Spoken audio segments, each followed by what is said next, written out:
Gilles Boulet, bonjour. Bonjour Jacques, bonjour les auditeurs. Noël, c'est pas loin. Il y a les montres de luxe qui sont là et paraît-il un bon produit de placement.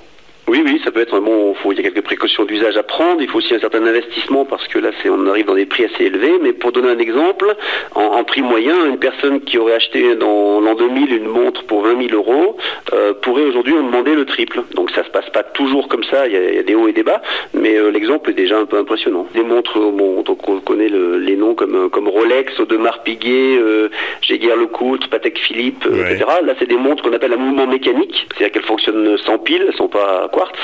Et on le voit, par exemple, si vous regardez la trotteuse d'une montre comme ça, vous verrez qu'elle avance sans à-coup. Donc là, c'est la preuve que c'est une montre mécanique. Certaines se remontent par le simple mouvement du poignet. Donc c'est en fait de la très haute technicité. C'est des petites merveilles de minutie et de précision. C'est un placement pour peu qu'elle reste en bon état. Alors si vous voulez des montres neuves, vous avez effectivement des montres d'entrée de gamme à 250 ou 300 euros comme Seiko, Tissot, etc. Mais elles prendront pas spécialement de valeur. Et c'est des montres à quartz, c'est pas des montres mécaniques, quoi. Bon, il faut estimer qu'on peut commencer une collection de montres avec des pièces aux alentours de 2000 euros. D'accord. Voilà, c'est déjà un investissement. Il faut distinguer dans les montres, vous avez d'une part ce qu'on appelle les manufactures, ceux qui font les montres de A à Z.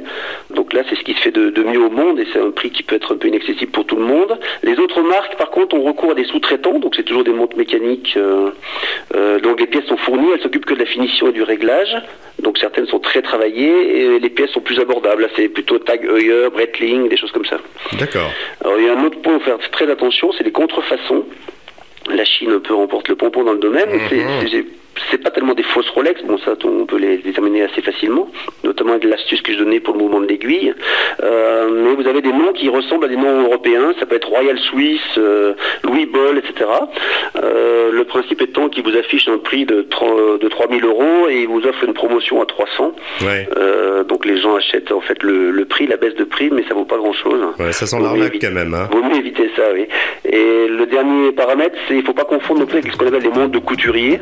Bon, Cerruti, Dolce & Gabbana, tout ça, où en fait ils vendent surtout leur marque, mais la montre elle-même a guère de valeur. D'accord, bon, ça peut être un bon investissement, mais attention, mieux vaut bien préparer le terrain. Ouais, exactement. On peut donner juste 2-3 sites, il y a aussi lepassionneur.com ou chrono24.com où vous aurez des informations.